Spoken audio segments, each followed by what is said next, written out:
जय यीशु। प्रभु यीशु के सामर्थ्यवान नाम पर आप सभी लोगों को फादर अभिवादन करते हैं। बाइबल तीर्थ यात्रा के 84 दिन पूरा हुए। ड्यूट्रोनॉमी यानी विधि विवरण ग्रंथ के अध्याय 14 और 15 पे है हम। साथ में आज के ये स्तोत्र संख्या 42 था और यूहन्ना के सुसमाचार के 16 भी। लेकिन आज व्याख्या में हम स्तोत्र संख्या पे और यूहन्ना पे नहीं जा रहे हैं। हम सीमित रखना चाहेंगे आज की व्याख्या विधि विवरण ग्रंथ के एक विशेष संदेश पे, उस पर थोड़ा समय जाएगा, इसलिए हम आज स्तोत्र संख्या पे और यूहन्ना पे नहीं जा रहे।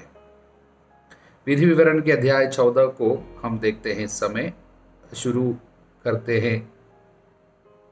शोक मनाना वर्जित यानी मृतकों के कारण इसराइली लोग शोक मनाते वक्त कुछ विशेष हरकतें करते थे, यानी शरीर पे घाव पहुंचाते थे और सर मुंडन करते थे। उन्होंने ये बातें शायद मिस्र देश से सीखा, अन्य जातियों से सीखा है। और प्रभु कहता है, तुम किसी की मृत्यु के कारण ना तो शरीर में घाव करोगे, ना अपने सिर के सामने बाल कटवाओगे, यानी मुंडन नहीं कराओगे। कारण तुम प्रभु अपने ईश्वर को अर्पित प्रजा हो। तुम दूसरों से अलग किए हुए लोग, इसलिए दूसरों के आचरण को आप सीख नहीं सकते हैं। प्रभु उसको मना करते हैं। हमारे लिए भी नए विधान के लोगों के लिए, हम लोगों के लिए भी इस पे संदेश एकदम साफ है, क्योंकि हम इस तरह मातम नहीं मनाते हैं, नहीं मनाना चाहिए। वचन हमको क्या आदेश देते हैं, देखिए थिस्सलुनीकियों का पहला पत्र अध्याय 4 वचन 13 से। भाइयों, हम जानते हैं, हम चाहते हैं कि मृतकों के विषय में आप लोगों को निश्चित जानकारी हो। कहीं ऐसा ना हो कि आप उन लोगों की तरह शोक मनाए जिन्हें कोई आशा नहीं है। अन्य कई जातियां जिनको मरने के बाद क्या होता है उनके विषय में जानकारी नहीं है, उन लोगों की तरह निराशा में डूब के और मातम नहीं मनानी चाहिए। हम अलग है। क्यों? हम तो विश्वास करते हैं कि ईसा मर गए फिर जी उठे। जो ईसा में विश्वास करते हुए मरे, ईश्वर ने उसी तरह ईसा के साथ पुनर्जीवित कर देगा। इसलिए मृत्यु हमारे लिए जीवन का अंत नहीं है, बल्कि जीवन का विकास केवल है। इसलिए हम मातम नहीं मनाते हैं, ना शरीर पे घाव करते हैं, ना सिर का मुंडन करते हैं। इसलिए ये संदेश हमारे लिए अब क्लियर है, साफ है। हालेलुया। और अगला संदेश शुद्ध और अशुद्ध की व्याख्या है, और कौन सी चीज खा सकते हैं, कौन सी चीजें नहीं खानी है। इस चीज को हम लोग लेवी ग्रंथ के अध्याय 11 में पढ़े थे, और इसकी कुछ व्याख्या आपको अलग से देने के लिए फादर बताए थे, लेकिन अब तक हम कर नहीं पाए, लेकिन करूँगा जरूर।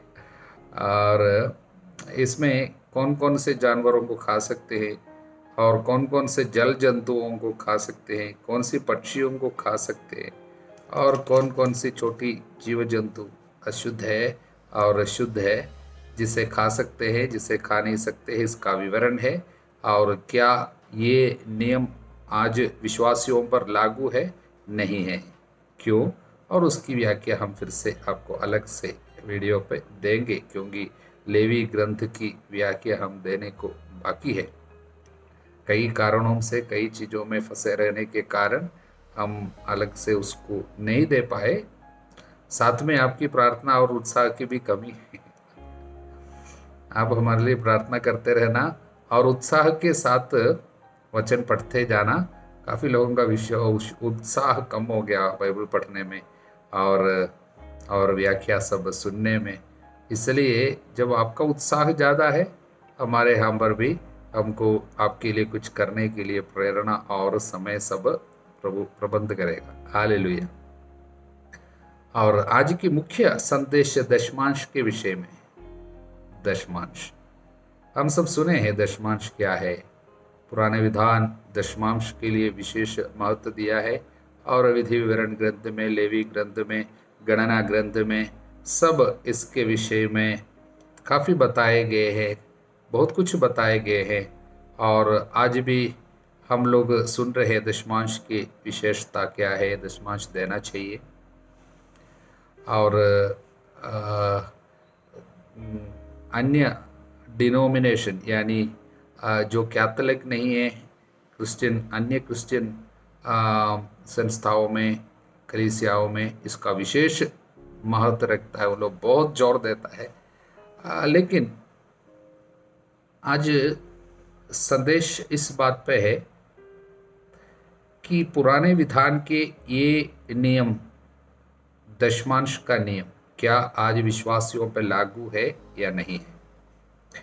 हम कैथोलिक लोगों पे, क्रिश्चियन लोगों पे ये विधि विवरण का नियम जो मूसा की संहिता पे लिखे गए नियम है, उसी तरह जैसे हम पर है उसी तरह क्या वो नियम हमारे ऊपर लागू है या नहीं है। शायद मेरा उत्तर सुन के आप में कुछ लोग हैरान हो सकते हैं, शायद कुछ लोग गुस्से पे आ सकते हैं, कुछ भी हो, उत्तर यही है, ये नियम हमारे ऊपर लागू नहीं है। जैसे पुराने विधान पे दशमांश का नियम है, वो नियम आज हमारे ऊपर लागू नहीं है। हालेलुया। तो उसको समझना है तो आपको पहले समझना पुराने विधान के दशमांश का नियम क्या है। पुराने विधान का दशमांश का नियम, हम लोग ज़्यादातर लोग क्या सोचते हैं कि सब कुछ का 10 में 1 हिस्सा यानी 10% ऑफ एवरीथिंग, उसको टाइथ बोलता है। दशमांश यानी 10%। अगर उदाहरण के लिए संपत्ति, हमारे पास 1000 रुपये आते हैं, 100 रुपया प्रभु के कार्य में जाना चाहिए, इतना तो हम जानते थे, लेकिन उतना पूरा नहीं है। ये जो हम सोचते हैं 10% देना, वो केवल एक हिस्सा केवल है, लेकिन मूसा के द्वारा प्रभु ने जो नियम दिया, दशमांश का नियम, वो उससे और बढ़कर है। उदाहरण के लिए हम अभी उसको देखेंगे। आज विधि विवरण ग्रंथ के अध्याय 14 पे दशमांश का बारे में, दशमांश के बारे में लिखे गए हैं। 22वां वचन से शायद 27वां वचन तक, और उसके बाद 28 और 29वां वचन तक। इस पे जो दशमांश की बातें बताए गए हैं, वो हमारे जो अभी समझ में दशमांश के बारे में जो आम सोच है उससे हटकर है, इसलिए हम इसको समझने हेतु जा रहे हैं। पुराने विधान के दशमांश 3 प्रकार के हैं, 3 kinds ऑफ टाइथ। पहला दशमांश है मंदिर के लिए दशमांश, यानी मंदिर पे पुरोहितों के लिए, लेवी वंश के लोग और जो सेवा करते हैं, वेदी की सेवा करते हैं, मंदिर की सेवा करते हैं और प्रभु के निवास स्थान की सेवा करते हैं, उनके लिए प्रभु ने निर्धारित किया, मेरे पास लेके आना आपके खेत के उपज का और गाय भेड़ बकरियों के और अन्य सभी प्रकार के आय के 10 में 1 हिस्सा। दशमांश, पहला दशमांश यही है, मंदिर पे लेके आना, जिससे मेरे घर में सबके लिए भोजन रहे, सबों के लिए भोजन रहे। इसका मतलब मंदिर की सेवा करने वाले लोगों के लिए भोजन हो, उसके लिए आपको पहला दशमांश देना। ये प्रभु के लिए अर्पित दशमांश है, जो प्रभु अपने चुने हुए लोगों को वो अलग करके दिया है विशेष रूप से। यही है पहला दशमांश। उसके विषय में लेवी ग्रंथ के अध्याय 27 वचन 30 से 32 तक लिखे हैं। और हम लोग क्रॉनिकल्स यानी इतिहास ग्रंथ के दूसरे पुस्तक के 31वां अध्याय पे 5 और 6 वचन है, और गणना ग्रंथ के अध्याय 18 पे 21 से लेकर वचन है। उसमें सब हम लोग देखते हैं वो क्या है, वो दशमांश, पहला दशमांश के बारे में। तो हमारे सोच में जो दशमांश है वो ये दशमांश है, यानी प्रभु के मंदिर पे देने का दशमांश। लेकिन नियम इस पे समाप्त नहीं होते हैं और आगे है। वो क्या है? अब दूसरे दशमांश क्या है? The second kind of tithe, उसको पर्व का दशमांश या त्योहार का दशमांश कहते हैं। The tithe of the feast वो क्या है? नियम के अनुसार एक यहूदी को प्रतिवर्ष जाना पड़ता था यरूशलेम मंदिर पे, और वहां पर जाते समय पहला दशमांश मंदिर पे देना है, दूसरा एक दशमांश है। वो किस लिए है? वो इसलिए है, जो यरूशलेम की तीर्थ यात्रा पे पर्व के समय में यहूदियों को जाने का जो आदेश था, वो केवल एक व्यक्ति के लिए नहीं बल्कि उसका एक सामाजिक और उसका एक पारिवारिक अर्थ है। यानी परिवार पे रहने वाले, घर पे एक ही जगह में बंधे हुए लोगों को एक आउटिंग है, यानी बाहर जाने का एक मौका है। प्रभु व्यक्ति के केवल आध्यात्मिक स्थिति का केवल ध्यान नहीं रखता है, बल्कि हर एक पहलू पर ध्यान रखता है। मनुष्य को क्या क्या चाहिए, केवल प्रार्थना आराधना केवल नहीं है, उनके लिए समाज है, उनका परिवार है, उनका शरीर है, उनका मन है, उल्लास चाहिए। ये सारी बातें ध्यान पर रखते हुए प्रभु ने इस आदेश दिया है, घर से बाहर निकल कर जाना है। जैसे हम लोग मरियम और यूसुफ को, यीशु को सब तीर्थ यात्रा में यरूशलेम जाते हुए देखते हैं, इसी तरह पूरे परिवार जाते थे, झुंड होकर जाते थे, और वो जाना उनके लिए एक बड़ा त्योहार, जाना आना उसके लिए काफ़ी खर्चा होता था। उधर जाकर बढ़िया से खाना भी है, त्योहार अच्छा से खाने के लिए प्रभु आदेश दिया है। उसके लिए ये घर के मालिक के पास पैसा कहाँ से आएगा? घर का जो पिता है, मुखिया है, उसके लिए एक दशमांश अलग करना पड़ता है। वो अलग दशमांश है।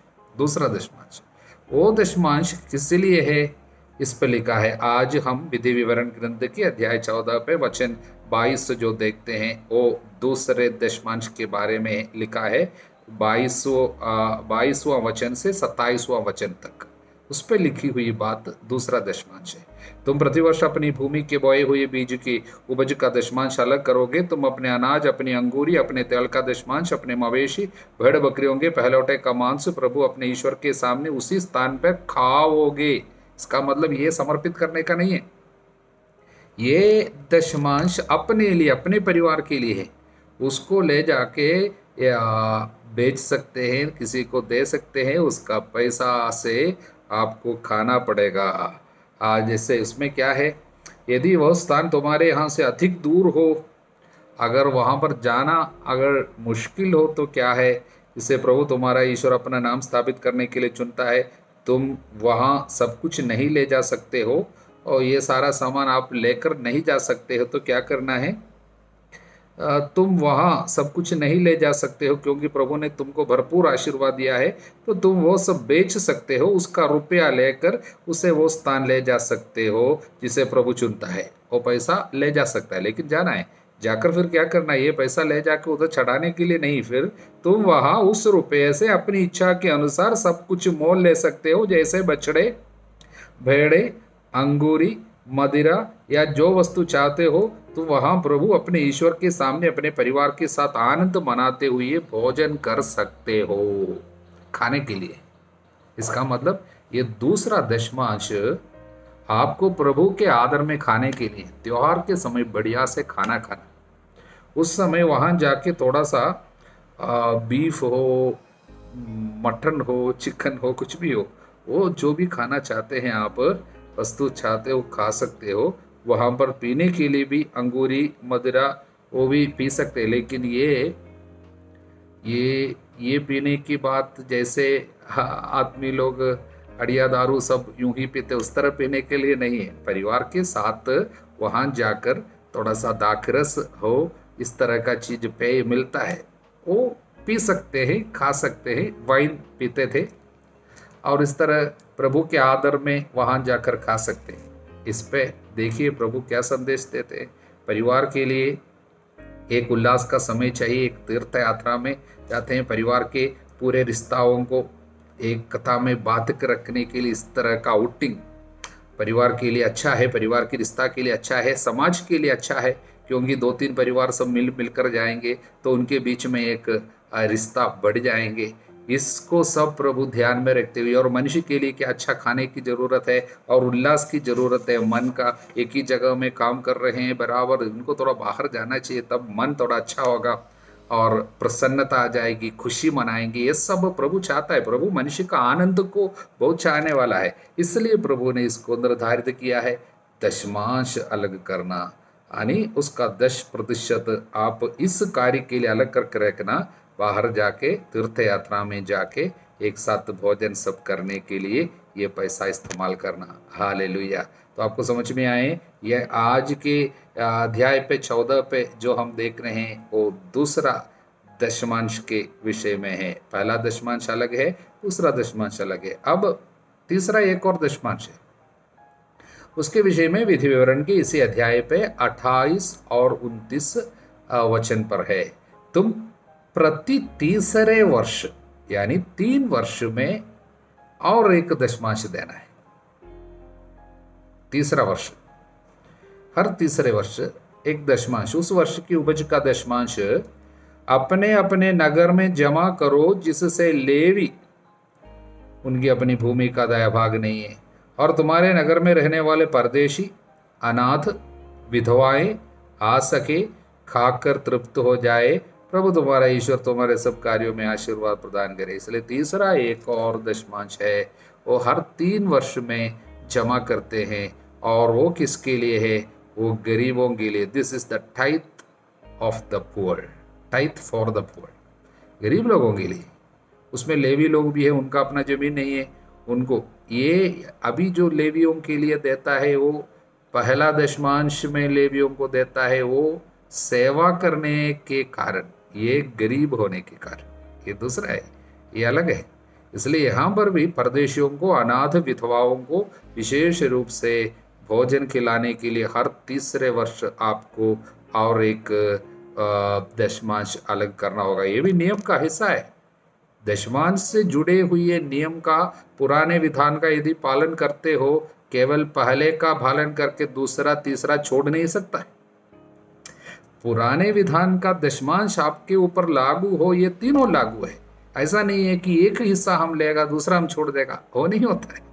इसलिए पुराने विधान का दशमांश आपके ऊपर अगर लागू हो, आप यदि मानते हैं, तब आपको ये तीनों चीज को लेके आना है।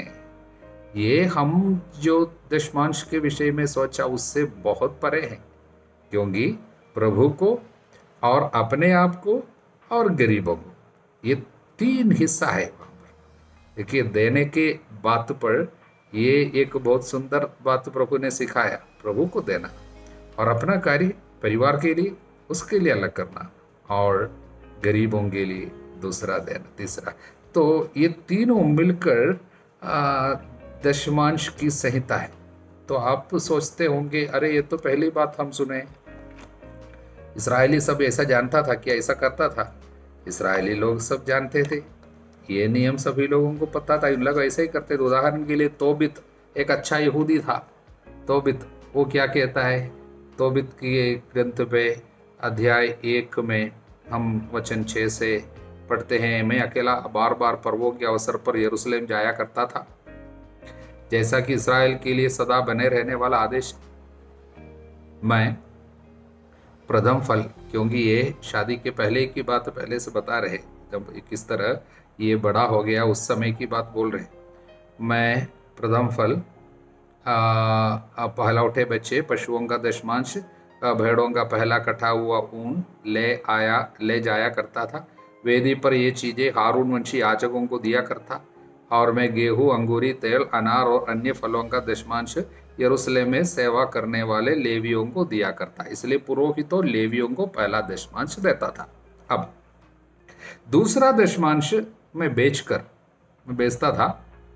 उधर जाने के पहले पूरा बेच के प्रतिवर्ष यरूशलेम में जाकर खर्चा करता था। देखिए, जाके त्योहार के समय में जाकर खर्चा करना, बेच के भी आप आ सकता है, लेके आने के लिए मुश्किल है, इसलिए आप बेच लेना और उसके बाद उसका पैसा आकर खर्च करना, एक खर्चा करता था।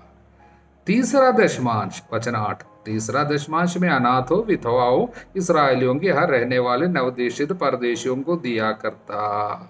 देखिए, मैं उसे कब दिया करता था? प्रत्येक 3 वर्ष बाद उन्हें देता था। हम मूसा की संहिता के आदेश के अनुसार उसे उन लोगों के लिए देते थे और एक साथ खाते थे। तब ये तीनों दशमांश की बातें यहाँ पर हम पढ़ते हैं, इसलिए हम जितने सोचे उससे परे है ये नियम। अब क्या ये नियम हमारे ऊपर लागू है? जैसे मैंने कहा, ये लागू नहीं है। कारण क्या है उसके विषय में हम देखेंगे।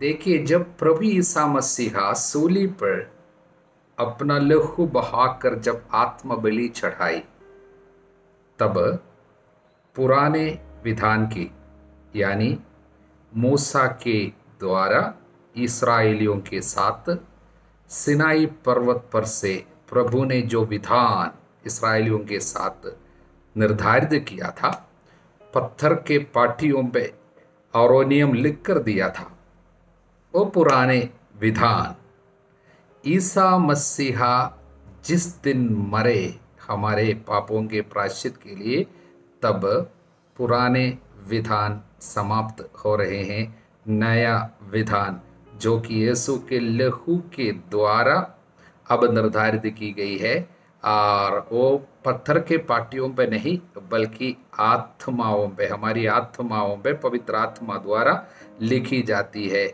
नया नियम की शुरुआत है।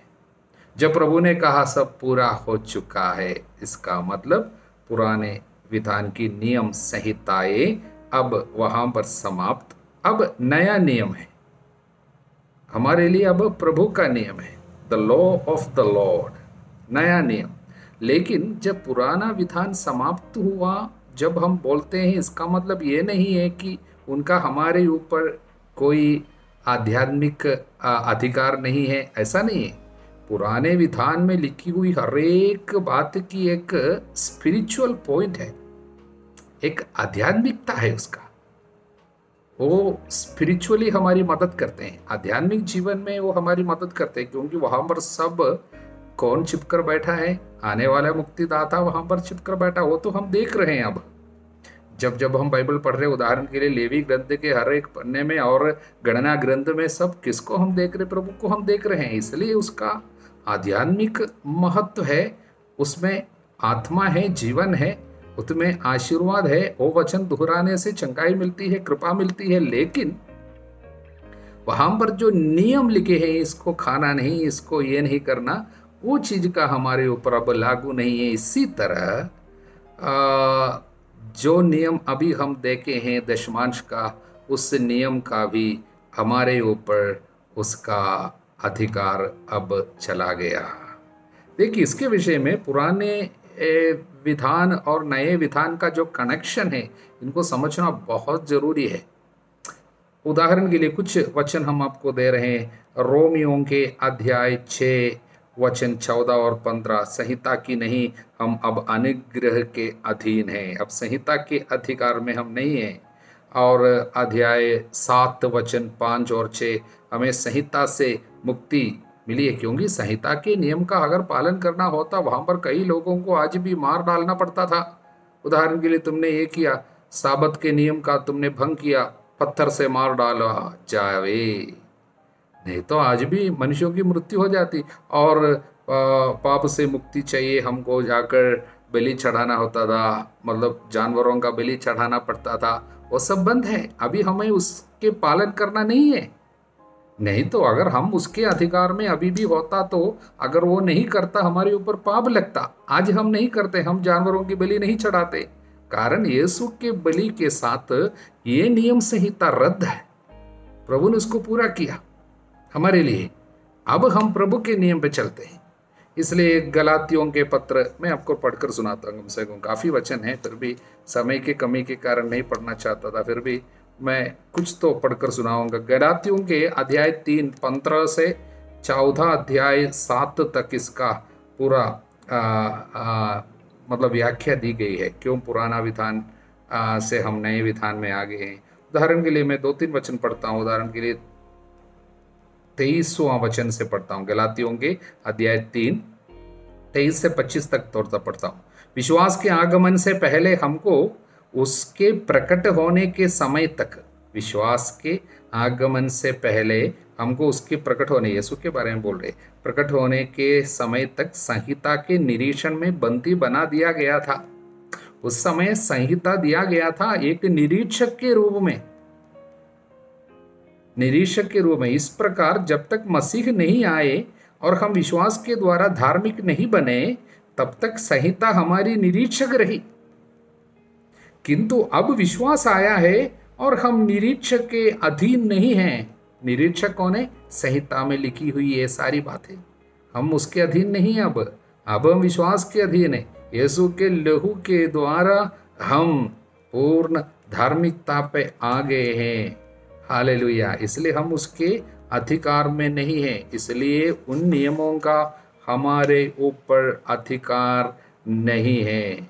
तब कुछ लोग बोलते हैं, देखिए ये नियम के आने से पहले, यानी पुराने विधान में मूसा के साथ प्रभु ने जो नियम संहिता रखे थे, उसके पहले भी ये दशमांश रहा। सही है। किसके पास हम देखते हैं? वो है इब्राहिम। इब्राहिम ने मलकीसदेक या पुरोहित को दशमांश दिया, और उसके बाद याकूब ने प्रभु को दशमांश दिया। लेकिन वो बातें सही है, सच में दिए हैं उन लोग, लेकिन वो सब एक ही बार के लिए दिया था, बराबर नहीं दे रहा था। उसमें कहीं पे नहीं लिखा है कि एक बार इब्राहिम दशमांश दिया था, उसके बाद हर महीने या हर साल बराबर मलकीसदेक को या अन्य पुरोहितों को दशमांश देता आ रहा था, ऐसा नियम बनाया था। नहीं लिखा गया, ऐसा नहीं था, एक बार के लिए दिया था। उदाहरण के लिए याकूब ने प्रभु के उपस्थिति के लिए प्रभु आशीर्वाद की जो वायदा किया, धन्यवाद स्वरूप चढ़ाया। देखिए उनके वो कृतज्ञता और उनके हृदय में प्रभु के लिए उदारता, वो सब हम लोग भी स्वीकार करते हैं उनसे, हम उनसे वो पाते हैं और उसको हम अपनाते हैं। लेकिन बराबर दशमांश देने के नियम के रूप में उन्होंने इसको कभी रखा नहीं था। हालेलुया। इसलिए प्रियजनों, संदेश यही है कि प्रभु ईसा मसीहा में आने के बाद पुराने विधान के ये नियम हमारे ऊपर लागू नहीं है। अगर आप लागू है करके अगर मानते हैं तो केवल 10% नहीं, बल्कि आपको हर साल में यानी हर महीने में आपको 23% से थोड़ा ज़्यादा देना पड़ता था। 23 में क्यों बोला? क्योंकि 20% तो पहला दशमांश और दूसरा दशमांश में 20% हो गया। तीसरा दशमांश जो है 3 साल में एक बार, तो एक साल में तो उसका 3 भाग, यानी मतलब उसका 1/3, तो 3.33 हो गया। इसका मतलब पूरा 23% से ज़्यादा आपको देना है अगर ये नियम के अंदर है तो। लेकिन नए विधान में प्रभु का कुछ नियम है। वो क्या है? वो हम जब पुराने विधान में जो देखते हैं उससे बढ़कर है, बहुत सुंदर नियम है। वो क्या? प्रभु ने हमको देना ही सिखाया। लेने की अपेक्षा देना अधिक सुखद है। ये प्रभु के स्वभाव है। यानी प्रभु के सभी टीचिंग को, सभी शिक्षाओं के निचोड़ के रूप में संत पौलुस एफेसियों के नेताओं से बात करते समय उनको सिखाया। यानी एक्ट्स ऑफ द अपोस्टल्स में हम लोग देखते हैं। उदाहरण के लिए मैं आपको उसको पढ़कर सुना। प्रेरित चरित्र के अध्याय 20 में वचन 35 में यीशु का ये कथन आपको याद रखना होगा, लेने की अपेक्षा देना अधिक सुखद है। देखिए, मैं जब कहता हूं आपसे कि पुराने विधान के दशमांश का नियम हमारे ऊपर जारी नहीं है, तो क्या हमको देना नहीं है? जरूर देना है। दशमांश केवल नहीं, शायद 20%, 30%, 40%, 50%, कभी पूरा 100% भी देना चाहे, वो देना सब प्रभु सिखाया है। लेकिन हम नियम के द्वारा बाध्य नहीं कर सकता है, तुमको देना ही होगा, वो बात नहीं है। उदाहरण के लिए, एक विधवा, अनाथ, गरीब या दिन में केवल 100 रुपया के लिए, 200 रुपया के लिए काम करने वाले मजदूर, उनसे अगर आप नियम लेकर जाकर उनको बोलता है तुमको दशमांश देना ही होगा, वो 20-200 रुपया अगर एक दिन में कमाता है, उनसे उनके घर का सभी लोगों को भोजन भी नहीं पूछता, उनके ऊपर नियम ले जाकर आप बोलता है अगर, क्योंकि पुराने विधान में दशमांश नहीं देने से उनके ऊपर एक श्राप है, विपत्ति है। दशमांश देने से आशीर्वाद है, नहीं देने से विपत्ति है। तो अगर वो नियम हमारे ऊपर लागू होता, अगर हम गरीब लोगों को बोलते हैं तुमको दशमांश देना होगा, नहीं तो ये विपत्ति तुम्हारे ऊपर आती। इस तरह कितने बड़े तकलीफ में, कितने बड़े बोझ में हम लोगों को रख रहे हैं। वो बिल्कुल प्रभु के नियम के खिलाफ है, प्यार के नियम के खिलाफ है, दया के नियम के खिलाफ है। इसलिए एक गरीब व्यक्ति को या कर्ज बहुत है उनके ऊपर, कितने लोगों से उधार लिया था, अभी वापस देने के लिए पूरा बाकी है। ऐसा लोग थोड़ा सा मेहनत करके कुछ पैसा कमाता है, तब जाके हम नियम ले जाकर रखता है तुमको पहले गिरजा का दशमांश देना होगा 10%। अगर कोई पास्टर या पुरोहित जाकर उनको बोलता पहले तुम इसको अलग करो, ये विपत्ति है, प्रभु नहीं चाहता। प्रभु के नियम के खिलाफ है, वो प्यार के नियम के खिलाफ है। प्रभु के दिल को जानने वाला इस तरह का नियम उनके ऊपर नहीं रखता। लेकिन यदि तुम्हारे पास कुछ बाकी है, घर के इस्तेमाल के सब बाद, अगर घर के बाद प्रभु के लिए आपके पास पैसा है, जरूर देना है। अगर आप पूरा लाविश करके इस्तेमाल करता है, गाड़ी खरीदता, वो खरीदता, लेकिन प्रभु के लिए देता नहीं है, यहाँ पर आपके ऊपर विपत्ति आती है। क्योंकि प्रभु इस बात को बहुत सुंदर रीति से नए विधान में सिखाया है, दो तुम्हें दिया जाएगा, दो तुम्हें दिया जाएगा, तब तब दबा दबा कर, हिला हिला कर, भरी हुई ऊपर उठी हुई पूरी की पूरी नाप तुम्हारे गोद में डाल दिया जाएगा। देखिए, वो प्यार के कारण है। नए विधान में सब कुछ प्रेम पर आधारित है। प्रभु को यदि प्यार करते हो, आप दूसरों को भी प्यार करेंगे, तब आप सारा पैसा आपके पास जो आता है वो सब मेरा अपना है कभी नहीं सोचेगा। फिर आप याद करेंगे प्रभु का है, संपत्ति प्रभु की है, प्रभु ने मेरे हाथ में दिया है। किस लिए दिया है? केवल मेरे पास संपत्ति इकट्ठा करके रखने के लिए नहीं है, बल्कि प्रभु के कार्य के लिए इस्तेमाल करने के लिए, गरीबों को देने के लिए। ऐसे गरीबों को प्रभु मेरे पास भेजेगा, उनको देना है, और प्रभु के कार्य के लिए मुझे देना पड़ेगा। ये सारा आग्रह आपके पास आ जाएगा। कहाँ से? आप प्रभु के प्रति आपका प्यार से ये जागेगा। वो आपके हृदय में लिखा हुआ है, नियम के पट्टी पे लिखी हुई बात नहीं है, अक्षरों पे लिखी हुई बात नहीं है। अक्षर तो खतरनाक है, लेकिन आत्मा उसमें आज़ादी है। हालेलुया। इसलिए हमें नियम गुलाम बनाकर रखते हैं, लेकिन प्रभु का नियम जो है आत्मा द्वारा हमें आज़ाद करता है। पुत्र हमें आज़ादी देता है। इसलिए वो आज़ादी पे हम लोग केवल 10% या 20% पर हम लोग डटे नहीं रहेंगे, बंधे नहीं रहेंगे, बल्कि हम खुलकर देते हैं। उदाहरण के लिए प्रेरित चरित्र के अध्याय 2:44 पढ़कर देखना, किस तरह देते थे उन लोग। उनके पास जो भी है सब बांटने के लिए तैयार हो जाते थे। और अध्याय 4:32, अध्याय 4:34 प्रेरित चरित्र पढ़कर देखना, किस तरह उन लोग बांटते थे। और गलातियों के अध्याय 2:10 देने के लिए किस तरह उत्सुक रहते थे।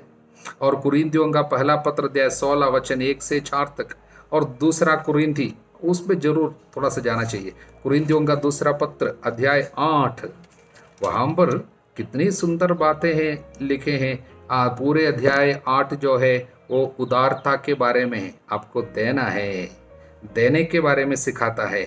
और वचन अध्याय 9, अध्याय 9 से मैं 2 वचन आपको पढ़कर जरूर सुनाऊंगा। अध्याय 9 वचन 6 से मैं आपको पढ़कर सुनाऊंगा। शायद इस बात का ध्यान रखें कि जो कम बोता है वो कम लूटता है, जो अधिक बोता है वो अधिक लूटता है। देने के बारे में क्या बोलता है? बो रहे हैं। जब आप देते हैं प्रभु के लिए, दूसरों के लिए, जब आपकी संपत्ति से कुछ देता है, आप बो रहे हैं। यानी आप जो कम, अगर ज्यादा बोएंगे ज्यादा लूनेंगे बाद में। हर एक ने अपने मन में जितना निश्चित किया उतना ही दे, वो अनिच्छा से अथवा लाचारी से ऐसा ना करे। कोई नियम नहीं है आपको बाध्य किया है, ऐसा नहीं है। इसलिए नहीं देना कि आपको एक नियम के द्वारा बांध कर रखा है कि आपको 10% देना ही है। नहीं, ईश्वर प्रसन्नता से देने वाले को प्यार करता है। ईश्वर आप लोगों को प्रचुर मात्रा में हर प्रकार का वरदान देने में समर्थ है, जिससे आपको कभी किसी तरह की कोई कमी नहीं है, बल्कि हर भले कार्य के लिए चंदा देने के लिए बहुत बच जाए। इसलिए नए विधान में कभी ये दशमांश शब्द को इस्तेमाल नहीं कर रहा है, बल्कि देने के बारे में प्रभु बहुत कुछ सिखाते हैं। उदाहरण के लिए प्रभु कहता है मत्ती के सुसमाचार अध्याय 6 वचन 3 और 4 में लिखा है, देने के बारे में सिखाया हुआ है। और उसमें कहता है जब तुम दोगे तब दिखावा के लिए नहीं देना। दाएं हाथ देता है, बाएं हाथ को पता भी नहीं चलता है। हालेलुया। और जो भी तुमसे मांगते हैं उन सभी लोगों को देना। लूकस के अध्याय 6 वचन 30, जो भी मांगता है उनको दे देना और वापस पाने की प्रतीक्षा लिए बगैर देना।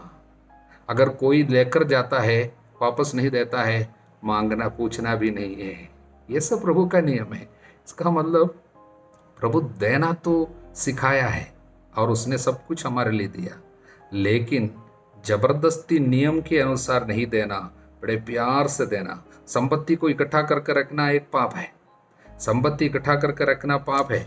इसलिए प्रभु ने मूर्ख धनी का इस्तेमाल उसका मूर्ख धनी के बारे में दृष्टांत के द्वारा हमको क्या सिखाया? संपत्ति इकट्ठा कर रखना मूर्खता है। इसलिए धन का लालच नहीं करना, हर प्रकार के लालच से बचे रहो करके प्रभु ने 12वां अध्याय लूकस के सुसमाचार में सिखाया है। लेकिन प्रभु का प्यार हमको बाध्य करता है, क्या करते हैं?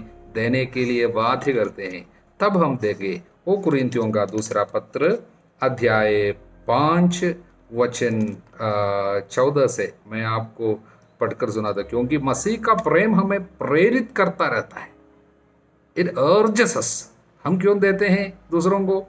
क्योंकि मसीह के प्रेम के कारण हम जानता है प्रभु ने सब कुछ हमारे लिए दिया। प्रभु ने हमारे लिए क्या क्या नहीं दिया, ये प्रभु की महिमा के लिए इस्तेमाल करना है। सब प्रभु का है, मेरा नहीं है।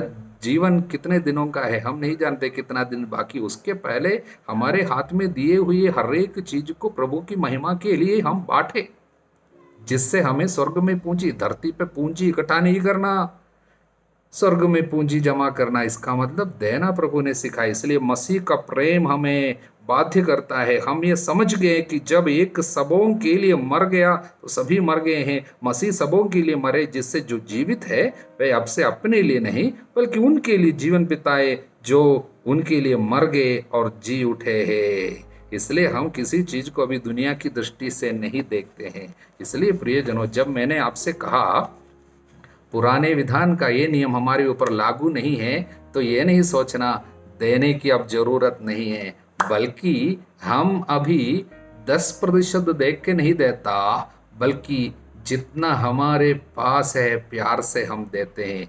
एक विधवा 2 अधेड़ प्रभु के लिए दिया, 2 पैसा डाला। तब प्रभु ने वो पैसा दे के नहीं बोला, बल्कि प्रभु ने क्या देखा? प्रभु ने बोला इनके पास जो कुछ है वो सब दे डाला। इसका मतलब बाकी कितना बचा कर रखा है प्रभु ने उसको देखा। जो दिया वो नहीं, बचा कर कितना रखा वो देखता है। प्रभु जो आप देते हैं वो नहीं, आपके पर्स को देखता है, कितना बचा कर रखा है वो देखता है। प्रियजनों, आप पूरा इकट्ठा करके रखता है, उसमें से थोड़ा सा 2 पैसा देता है, उस पर नहीं महत्व, बल्कि आप प्रभु के लिए खुले हाथ खुशी से देते हैं, वो प्रभु देखते हैं। हालेलुया। इसलिए बहुत पैसा अपने लिए बचा कर रखता है और अभी दशमांश वगैरह का नियम नहीं है तो इसलिए 1% देगा, वो नहीं। लेकिन अपने पास कुछ है नहीं है तब देना नहीं है, थोड़ा है थोड़ा देना, अधिक है अधिक देने में हिचकिचाना नहीं। कारण क्या है? प्रभु का प्रेम हमें बाध्य करता है। हमारे प्रभु यीशु मसीह की कृपा, ईश्वर का प्रेम, पवित्र आत्मा का साहचर्य आप सभी लोगों को प्राप्त हो अब सदा सर्वदा अनंत काल तक। आमीन।